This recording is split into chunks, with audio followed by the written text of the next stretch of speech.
নমস্কার দর্শক বন্ধুরা, রেড স্পোর্টস বাংলা আপনাদের সবাইকে স্বাগত। আমি দেবাশিস। এই মুহূর্তে আমি আছি অ্যালভিটোর সঙ্গে। আপনারা জানেন যে আজকেই কিন্তু ইস্টবেঙ্গলের নতুন বিদেশি রাফায়েল মেসি বাউলি চলে আসছে কলকাতায়, এবং খুব সম্ভবত আগামীকাল চেন্নাইয়ের বিরুদ্ধে যে আইএসএলের যে ম্যাচটি আছে যুব ভারতীতে, সেখানে তাকে রিজার্ভ বেঞ্চে দেখা যেতে পারে। কিন্তু Alvi, how what a big setback was it, যে কতটা বড় ধাক্কা ছিল ক্লেটন সিলভার চোট এবং সেই সঙ্গে দিয়ামান্তাকসের অফ ফর্ম, যার জন্য আজকে রাফায়েল মেসিকে নিয়ে আসতে বাধ্য হলো কর্তারা। ক্লেটন সিলভা এই বছর হয়তো গোল করেনি, কিন্তু অনেক লড়াই করেছে। কয়েক ম্যাচে অনেক কাছাকাছি চলে এসেছিলেন, গোল করার সুযোগ পেয়েছিলেন, কিন্তু হার্ডওয়ার্কটা অনেক ছিল। Is one of the legends বলা যাবে ক্লাবে, যেভাবে কন্ট্রিবিউশন করেছে লাস্ট 2 বছর, যথেষ্ট ভালো ফুটবল খেলেছে। But this is what is football is life, মানে কখন ইঞ্জারি, কখন সিজন ছেড়ে যেতে হবে সেটা কেউ জানতে পারবে না। বাট ইয়াস, আজকে হয়তো মেসি টিমে জয়েন করেছে as a last minute inclusion of Cleiton Silva, কিন্তু ও কতটা প্রিপেয়ার্ড, কারণ হচ্ছে আমার মনে হয় রিসেন্টলি ও চায়না লিগ শেষ করে এসছে, হয়তো ফিটনেস ওয়াইজ ঠিকই আছে, কিন্তু একবার কী হয় টিমে এসে সেট করা, ইট টেক সাম টাইম। আশা করছি যত তাড়াতাড়ি টিমে সেট হয়ে যায় ততই ভালো। বাট ক্লেটন ডেফিনেটলি গোল করেনি, but he took a lot of load. তো এই মেসি কতটা লোড নিতে পারবে টিমের জন্য, I think that would be a crucial thing for East Bengal. Another reason, তোমার কি মনে হয় না যে দিয়ামান্তাকসের গোল খরা, মানে এএফসি চ্যালেঞ্জ লিগে গোল পাচ্ছিল, কিন্তু আবার সেই পুরনো রোগ, মানে গোলের কাছাকাছি যাচ্ছে কিন্তু গোল পাচ্ছে না। হাউ বিগ আ সেটব্যাক, মানে দিয়ামান্তাকসের গোল না পাওয়াটা কতটা বড় ধাক্কা ইস্টবেঙ্গলের জন্য, বা কতটা বড় সেটব্যাক? অবশ্যই এটা তো বড় সেটব্যাক, কারণ হচ্ছে ও যত বেশি চান্স পেয়েছে starting 11 as a striker, last year highest goal scorer Indian Super লিগে, যেই কারণে আজকে ইস্ট বেঙ্গলে এসছে। But he could not live to the expectation of the supporters, to the expectation of the management. তো আশা করছে মানে লাস্ট কয়েকটা ম্যাচ, তারপরে তোমার এএফসি কাপে ও হয়তো কিছু যদি চমক দেখাতে পারে তাহলে ভালো হবে। Things are not really going in his favour, অনেক জায়গায় ও কাছাকাছি চলে এসেছে কিন্তু গোল করতে পারেনি। But this is what sometimes happens to the players, specially the strikers. অনেক বারই ওরা গোল পায় না। দিয়ামান্তাকস লাস্ট ইয়ার যেভাবে খেলেছে, he was definitely one of the highest paid footballer, one of the high ranked strikers. তো বাট কোনো কারণে, যেমন বলি না আমি, কোন ক্লাবে তুমি কত গোল করেছো সেটা ম্যাটার করে না, ইস্ট বেঙ্গলে এসে জার্সি পরে গোল করা ইজ সামথিং ডিফারেন্ট। তাই জন্যে বড়ো বড়ো প্লেয়ার তখনই বলা হয় যখন ইস্ট বেঙ্গল কিংবা মোহনবাগানে ওরা এস্টাবলিশমেন্ট যদি করতে পারে। আজকে দিয়ামান্তাকস অবশ্যই ভালো বড় প্লেয়ার ছিল, অনেকগুলো গোল করেছে, কিন্তু in East Bengal colours I think is still lacking a lot of things. Alvi, তুমি যেটা বললে যে আগের ক্লাবে কে কী করেছে, কি গোল করেছে, that does not matter. What it matters is তুমি এই মরশুমে কী করছো। এবং এই রাফায়েল মেসির সম্পর্কে যদি আমরা বলি, তুমি যেটা বললে যে চায়না লিগে ও খেলে আসছে, কিন্তু he last played for them in 2024, এবং সেখানে বেশ কয়েকটি ক্লাবে খেলেছে, পার্সিয়ান গালফ লিগেও খেলেছে। He has a quality of scoring goals, কেননা 69টা গোল করেছে। তো if he start scoring goals, মানে তখন কি ইস্টবেঙ্গলের যে সমস্যাটা, মানে they are creating opportunities but they cannot convert it. তো রাফায়েল যদি সেট করে যায়, যেটা তুমি বললে, তো how big advantage will it be for East Bengal, keeping in mind যে তোমার এএফসি চ্যালেঞ্জ লিগ আছে, তারপরে সুপার কাপ আছে, এবং আইএসএলের বাকি 5টা ম্যাচও আছে। দেখো, if E can click in the team, I think that's going to boost the confidence of the team up front. কারণটা হচ্ছে স্যালিস একদিকে, দিয়ামান্তাকসের উপরের দিকে, আর মেসি যদি নিচ দিকে খেলে ক্লেটনের জায়গায় as a number 10 withdrawn striker যাকে আমরা বলি। So if E can click that, it could be a dangerous threat for any of the opponents. কারণ একদিকে হয় নন্দা কিংবা বিষ্ণু কিংবা মহেশ, এরা যদি খেলে, আর উল্টো দিকে স্যালিস, উপরে যেমন বললাম Diamantakos, so that could be a deadly force. কিন্তু এদেরকে যতটা আমরা ডেডলি ফোর্স বলি, ততটা আমাদের নিচের দিকে দেখতে হবে। Football is divided into departments, যেমন defence, midfield and striking position. তো আজকে যদি স্ট্রাইকিং পজিশন এরা সবাই যদি খেলে, তত ওরা কিন্তু নেমে আসতে হবে। যদি না নেমে আসে, যেটা ম্যাকলারেন করছে Mohun Bagan. Because we always say in football একটা কথা আছে, the first line of defence is the attack থেকে ডিফেন্স শুরু হয়।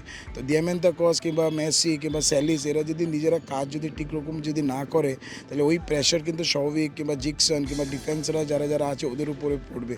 তো I think overall they need to play as a team. কারণ হচ্ছে আমার সব থেকে the worrying factor for East Bengal team is the defence তুমি দেখো কতগুলো গোল খেয়েছে, প্রত্যেক ম্যাচে ওরা গোল খায়।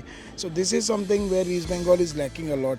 অবশ্যই মেসি এসছে, আমি খুশি, গোল করে যদি টিমটাকে জিতাতে পারে আরও খুশি হব, বিকজ আমি তো ডায়াট ইস্ট বেঙ্গল ফ্যান।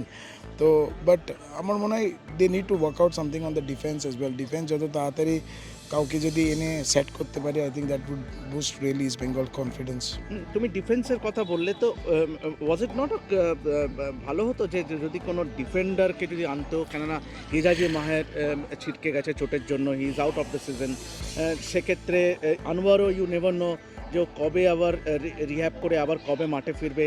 তো হেক্টর ইউটসে he has not given that much of a confidence, মানে যদি overall season comparing to Mohun Bagan last season যে খেলাটাকে খেলেছিল, তাতে কি মনে হয় না যে তোমার ডিফেন্সে একটা যদি সেরকম মানের একটা বিদেশি আনা যেত, যদিও এখন ট্রান্সফার উইন্ডো বন্ধ শেষ হয়ে গেছে, তো তোমার কি মনে হয়, তুমি যেটা বারবার বলছো যে না, অবশ্যই ইস্ট বেঙ্গল টিমে একটা ডিফেন্ডার দরকার আছে, কিন্তু এইগুলো তো আমরা আছে কি নেই এইগুলো তো আমরা আলোচনা করে তো লাভ নেই। এটা ডিসকাশন কিংবা এই সাজেশন কিংবা এই যে ইনক্লুশন, সেটা তো কোচ ঠিক করবে। আমরা তো কিছুই জানি না কোচ কোন জায়গায় কাকে চায়। এটা হয়তো কোচ আর ম্যানেজমেন্ট ঠিক করবে। হয়তো কোচই হয়তো বলেছে আমাকে মেসি লাগবে, আমি মেসিকে দেখেছি কিংবা মেসির খেলা ওকে পছন্দ হয়েছে। এবার হয়তো নিশ্চয়ই মাথার মধ্যে এটাই হয়তো চলছে কি আমি তত তাড়াতাড়ি একটা ডিফেন্ডার ঠিক করেছে। এগুলো তো সব খবরগুলো আমাদের কাছে থাকে না, বাট যত তাড়াতাড়ি ইস্ট বেঙ্গল যদি একটা ডিফেন্ডার নিয়ে যদি ভাবতে শুরু করে, I think that would be a big asset for East Bengal. কারণ হয়তো এই বছর ইন্ডিয়ান সুপার লিগে কিছু একটা পাওয়ার সেরকম কিছু চান্সেস নেই, যেটা আমি লিগ স্টেবলস দেখছি, specially after a draw against Mumbai in the last match. কিন্তু East Bengal AFC Cup, they should try to reach or go as much as further they can, because East Bengal has a good chance in the AFC Cup. কেননা বিদেশিদের ক্ষেত্রে কোনো সেই অর্থে আরও বেশি বিদেশি খেলাতে পারে। খেলাতে পারে। তারপরে তুমি ইন্ডিয়ান প্লেয়ার্স এবছর যতজন আছে ওরা তো খারাপ না। প্লাস আমি যেটা বললাম, ইস্ট বেঙ্গল এই বছর যথেষ্ট ভালো টিম ছিল, but for some reasons they could not combine as a team, failure হয়েছে অনেকবারই। তো I think that is the reason why East Bengal is not still in the race for the top 6. Alvi, অবশ্যই আগামীকাল চেন্নাইয়ের বিরুদ্ধে ম্যাচ, কিন্তু তুমি যেটা বললে যে মুম্বাই সিটির বিরুদ্ধে ভাঙাচোরা দল নিয়ে দেওয়ার অ্যাজ মেনি অ্যাজ 6 প্লেয়ার্স, মানে প্রথম দলের 6জন player was missing due to cards injuries, কিন্তু সেই অ্যাওয়ে ম্যাচে গিয়ে এক পয়েন্ট নেওয়া, will it sort of give confidence to the side going ahead to the match against Chennai tomorrow? দেখো, দেওয়া উচিত। কারণ হচ্ছে যেমন তুমি একটু আগে বললেন কি 6টা প্লেয়ার ছিল না ফ্রম দ্য স্টার্টিং 11। তো sometimes when there are no expectation from the team, মানে অনেক প্লেয়ার্স যারা চোট নিয়ে বসে থাকে কিংবা সাসপেনশনের জন্য খেলতে পারে না, so the expectation become less, right? তো সেদিনই দেখবি টিমটা যথেষ্ট ভালো ফুটবল খেলে, and this is what exactly happen. কিন্তু আমার কালকের ম্যাচে সবথেকে বেশি চিন্তা হচ্ছে সৌভিকের জায়গায়। কারণ এই ছেলেটা টানা কিন্তু সবকটাই ম্যাচ ভালো খেলছে, ও মিডফিল্ডটাকে খুব কন্ট্রোল করে। He is one of the players, মানে যেমন বলা হয় না, like he controls the defence and he also controls the attacking line. তো this is what sometimes in football is very important. ও ডিফেন্সিভলি ডার্টি প্লে করে, যখন বলটা স্ন্যাচ করে বলটাকে উপরে, maybe sometimes he has received cards for the sake of the team, but to me I think that would be a big blow for East Bengal not having Shovik in tomorrow's match. Shifting a little bit on Mohun Bagan Super Giants, obviously they are all set to retain the league shield. Abaro, they will be the first club to do so. তো বাইরে থেকে দেখে তোমার কি মনে হচ্ছে, if you are asked as an expert, যে তোমার তিনটে কি কারণ মনে হচ্ছে যে মোহন বাগান super giants has dominated this season? So definitely one thing for sure is ওরা যেভাবে প্লেয়ার্স রিক্রুট করেছে in terms of Indian as well as foreigners, ওরা প্রত্যেক মানে প্লেয়ার্স সেরকম ডিসাইড করেছে যে প্লেয়ার কোচের স্ট্র্যাটেজিতে বসে। মানে এমন কোনো প্লেয়ার নেয়নি, ধরো ওরা যদি স্ট্র্যাটেজি খেলে 4-4-3-2 কিংবা 4-3-3 কিংবা 4-4-2 या 4-1-4-1, So it all depends on the formation. I'm sure they must have sat with the coach first, got appointed the coach first, তারপরে স্ট্র্যাটেজি করেছে কোন কোন প্লেয়ার কোচের ফরমেশনে সেট হবে, foreigners bolo, Indians bolo, and that is how they have managed to make this team, and that is why they are one of the successful team in the last so many years. তো last ইয়ারে ওরা shield জিতেছে, এই বছরই ওরা যেটা যেটা তুমি ঠিকই বলেছে, maybe 2-3 rounds before they will be the champions in the league shield, but this is what football is all about. I think their structure is really working well. They're doing the right things, what is really required to do, and that is why they're getting the results. Is it their defense? Having considered the least number of goals in the league this season, মাত্র 14টা গোল খেয়েছে, Of course, 18টা clean of course. I think, see, we need to understand one thing, that strikers makes you win matches.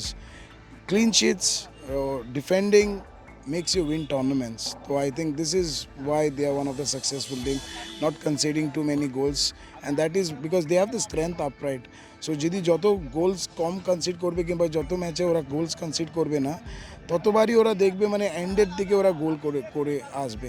আর এইগুলো অনেক ম্যাচে হয়েছে, ওরা খেলছে খেলছে খেলছে কিন্তু মনে হচ্ছে এই ম্যাচটা ড্র থাকবে কিংবা ওরা হেরে যেতে পারে, আলটিমেটলি এক গোলে ওরা জিতেছে, যেমন ব্যাঙ্গালুরু বলো, অনেকগুলো ম্যাচ এরকম হয়েছে, যেমন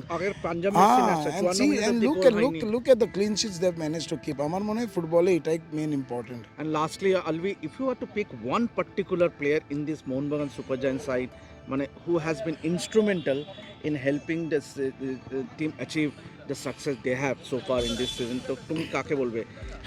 আমি একটাই শুধু রিকোয়েস্ট করবো তোকে, just don't give me the option of one, because football is a game of 11 players. আমাকে যদি 3 জন যদি দেয়, সেটা আমি 2 জন চাইছিলাম, so but if you are giving me an option of 3, that's very good. But আমার মনে হয় Apuia, Liston and Manvir are the 3 key players for this team. Not McLaren? না, ম্যাকলারেন তো তখনই গোল করবে যদি এরা যদি ভালো ক্রস কিংবা ভালো কিছু করলে। But see, I am not underestimating, I am not saying McLaren is not a good player.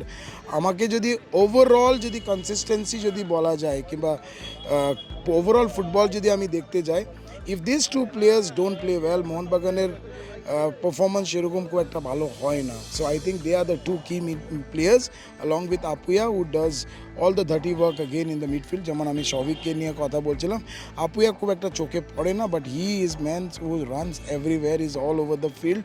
Or football এরকম কিছু না কি ও যাবে ট্যাকল করবে কিংবা স্লাইডিং করবে, এই করবে না। He is a player who just takes the ball, passes around, he just stays in his position, tries to win the ball when the opponent has the ball. So I think he's a class in the midfield, and then these 2 is wing halves. They are the excellent players.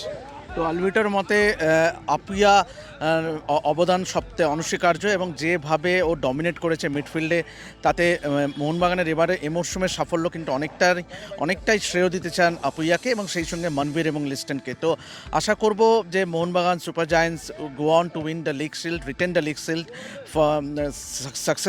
Successively.